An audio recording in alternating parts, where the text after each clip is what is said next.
Hai adik-adik, kembali lagi dengan Kak Rina di Online Class 101. Kali ini kita akan belajar kelas 3, tema 4, subtema 3, kewajiban dan hakku dalam bertetangga.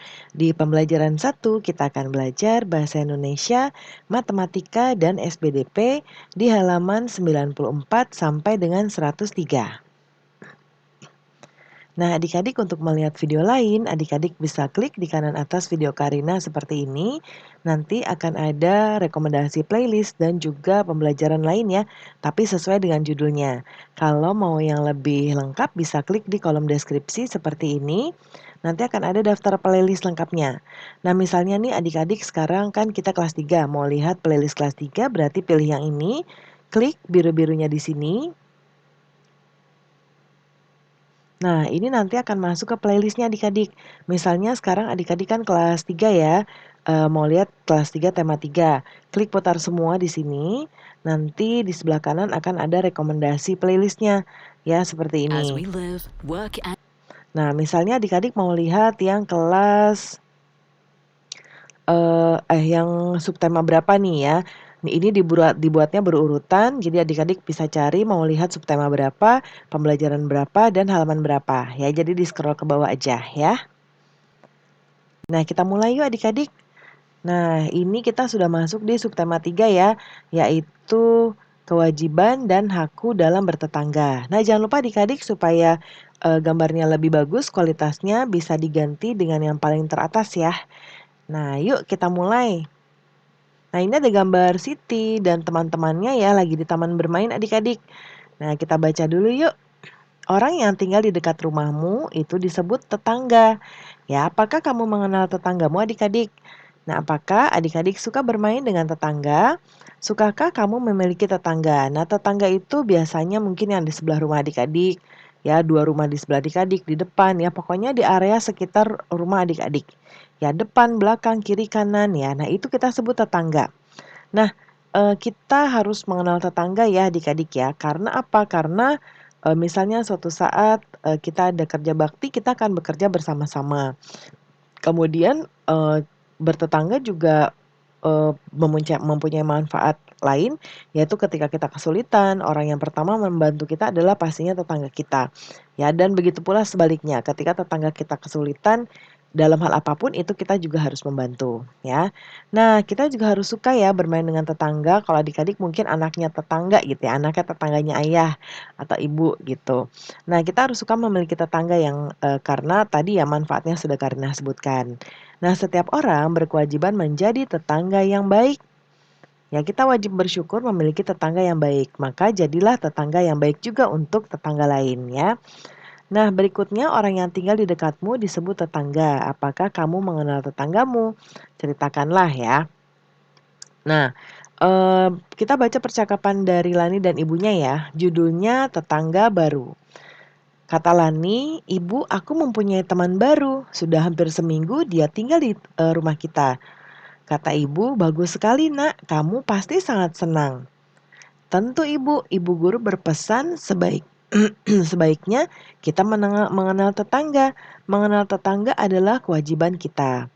"Betul sekali nak, mereka juga mempunyai hak untuk dikenal. Apakah kamu senang mengenalnya nak?" "Tentu saja Bu, dia sudah kelas 5 SD.